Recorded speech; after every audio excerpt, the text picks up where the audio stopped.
روزہ اسلام میں باقاعدہ تب لازم ہوا جب جناب رسول اکرم صلی اللہ علیہ وسلم مکہ مکرمہ سے نکل کر مدینہ طیبہ پہنچے. لیکن اس کے معنی یہ نہیں ہے کہ روزہ اس سے پہلے تھا ہی نہیں.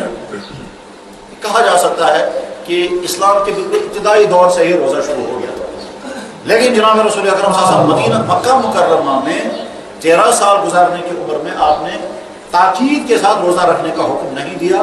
باقاعدہ جو حکم دیا گیا ہے وہ مدینہ طیبہ جب آپ تشریف لائے تو ہر مہینے کے 3 دن کے روزے رکھے جاتے ہیں، اور وہ 13، 14 اور 15 تاریخ ان کو کہتے ہیں ایام 20 روزے کے ہی تھے. ابھی رمضان کے روزے فرض نہیں ہوئے تھے. پھر کچھ عرصے کے بعد حکم دیا گیا کہ محرم کے شروع کے 10 دن کے روزے ہر مسلمان پر فرض ہیں، تو ایام عاشور کے روزے فرض ہو گئے. اور اس کے بعد پھر جب دوسرا سال تھا مدینہ طیبہ میں جناب رسول اکرم صلی اللہ علیہ وسلم روزہ رمضان آیا تو روزے فرض ہو گئے، رمضان کے روزے. اور حکم آیا یا ایھا الذین آمنوا کتب علیکم الصیام کما کتب علی الذین من قبلکم لعلکم تتقون. اے ایمان والو تم پر روزے فرض کر دیے گئے، تم سے پہلے لوگوں پر بھی روزے فرض تھے، تم پر بھی روزے فرض کیے گئے. اس آیت میں ایک طرح سے اللہ تعالیٰ شاہ نے فرمایا کہ روزہ تم پر فرض ہے، لکھا گیا، یہ معاف ہونے والا نہیں ہے. اور ساتھ میں اس کا ریفرنس بھی دیا گیا کہ پچھلے قوموں پر بھی روزے فرض تھے، چنانچہ یہودیوں میں بھی روزے پائے گئے، عیسائیوں میں بھی روزے پائے گئے ہیں. بلکہ تحقیق کے بعد یہ بات ثابت ہوئی ہے کہ تقریباً دنیا کی کوئی قوم ایسی نہیں ہے جس کے ہاں روزہ کسی نہ کسی درجے میں نہ ہو. بعضی قوموں کے ہاں روزہ ہوتا ہے کس چیز کا کہ صاحب آپ پکی ہوئی چیز نہیں کھائیں گے، کچی چیز کھا سکتے ہیں، تو ان کے ہاں روزہ ہوتا ہے پکی ہوئی چیز کھانے کا. بعضی قوموں کے ہاں روزہ ہوا کرتا تھا کہ جس میں آپ صبح سے لے کر دوپہر تک کچھ نہیں کھائیں گے.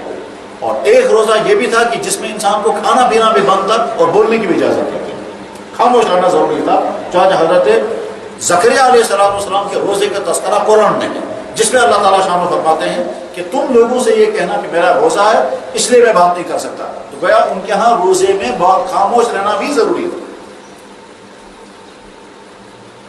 فلن اکلم الیوم انسیا، میرا روزہ ہے، میں کسی انسان سے بات نہیں کر سکتا.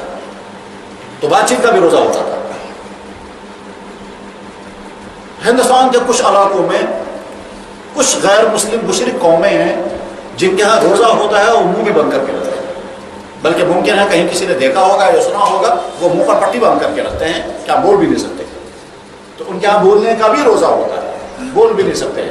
اسلام چونکہ دین فطرت ہے اور انسان کے فطری تقاضوں سے واقف ہے، اس لیے جب بھی کسی چیز کا حکم دیتا ہے تو انسان کے فطرت کے تقاضوں کو سامنے رکھ کر حکم دیتا ہے. آپ اندازہ کریں اگر اسلام نے بولنے کو بند کر دیا ہوتا تو صبح سے شام تک پھر بزنس کرنے والا بزنس نہیں کر سکتا تھا، دفتروں کا سارا نظام جام ہو جاتا، گھروں میں کوئی بات نہیں کر سکتا تھا، بچوں کو کچھ نہ کرتے، کتنی مشکلات ہو جاتی. تو لہذا اسلام نے روزہ رکھنے میں بولنے کی پابندی نہیں لگائی. عیسائیوں کے ہاں ایک طبقہ رہا ہے کہ وہ بولنے کو بھی جرم سمجھتے تھے روزے کے حالت میں. وہ راہبوں کی ایک جماعت تھی اور وہ راہب جب روزہ رکھتے تھے تو انہیں کھانا پینا بھی بند ہوتا تھا. اور بعض راہبوں کا روزہ یہ ہوتا تھا کہ نیچے بیٹھ بھی نہیں سکتے، کھڑے رہنا. اور بعض راہبوں کا روزہ ہوتا تھا کہ وہ بات نہیں کرتے تھے ایک ہفتے تک، اور ایک ہفتے تک کھانا بھی نہیں کھائیں گے. اور اس طرح سے راہب زندگی گزارتے تھے، 10 سال تک وہ روزے زندگی گزارتے تھے. ایک ہفتے تک کھانا نہیں کھانا ہے، ایک ہفتے تک نیچے نہیں بیٹھنا ہے، ایک مہینے تک کپڑے نہیں پہننا ہے، کھلی ہوئی دھوپ کے اندر رہنا ہے، اور 10 سال تک پانی میں جسم کو نہیں لگانا ہے، گندے رہنا ہے. اور وہ سمجھتے تھے کہ جو آدمی جتنا زیادہ یہ کرے گا اتنا زیادہ اللہ کے قریب ہوگا. راہب روحانیت کی تاریخ چونکہ ہمارے سامنے نہیں ہے اس لیے ہمارے لیے ساری باتیں بڑی عجیب ہیں، مگر روحانیت کی تاریخ بڑی حیرتناک تاریخ ہے کہ وہ راہب لوگ کیسی کیسی عبادتیں اپنی ذمہ لازم کیے ہوئے تھے جو بالکل نیچر کے خلاف. اور اگر وہ راہبوں کی تاریخ ہمارے سامنے نہ ہو تو کم سے کم ہندوستان کے بہت سارے علاقوں میں ہندوؤں کی کچھ قومیں ایسی ہیں کہ ایسے مشکل کام وہ اپنی ذمہ لازم کرتے ہیں اور ساتھ میں سمجھتے ہیں ہمارے مذہب نے اپنا لازم کیا. سنیاسی جوگی مثلا کوئی طے کرے گا کہ صاحب مجھے فلاں مندر تک پیدل چلنا ہے، وہ ننگے پاؤں چلتے رہیں گے وہاں تک چاہے اس کو مہینوں لگ جائے.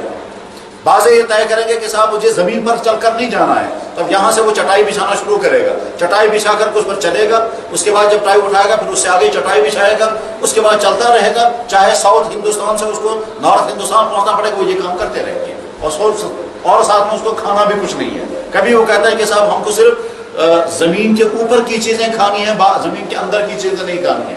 کبھی کہیں گے پکی ہوئی چیزیں نہیں کھانی ہیں, کبھی کہیں گے جانور کی کوئی چیز نہیں کھانی ہے. اس طرح کی پابندیاں اپنی ذمہ لازم سمجھتے ہیں وہ اپنے مذہبوں کی بنیاد پر. ان کے مذہبوں میں ہے یا نہیں ہے, لیکن بہرحال وہ قومی اس طرح سے کرتی ہیں. اسلام دین فطرت ہے, اس طرح سے غیر فطری چیزیں اسلام مسلمانوں پر لازم نہیں کرتا. اسلام نے روزہ رکھا, بہت ہی بیلنس والا روزہ, کہ جس میں طے کیا گیا کہ صبح صادق سے لے کر کے شام غروب آفتاب تک آپ کھانے اور پینے سے ہو جائیں گے, تو اسی کا نام روزہ ہوگا. البتہ اس روزے کو فائدے مند بنانا اور اس روزے کے فائدوں کو نقصان پہنچانا, اس پر الگ سے سمجھایا گیا کہ کس طرح سے تم اپنے روزوں کو فائدے مند بناؤ گے اور کس طرح سے تم اپنے روزوں کا نقصان کرو گے. لیکن بہرحال اسلام کا روزہ دنیا کی تمام قوموں کے روزوں سے زیادہ بیلنسڈ, دنیا کی تمام قوموں کے روزوں سے زیادہ مفید, اور دنیا کی تمام قوموں کے روزوں کے مقابلے میں انسان کی فطرت کے عین مطابق ہے. باقی کسی قوم کا روزہ انسانی فطرت کے مطابق نہیں ہے.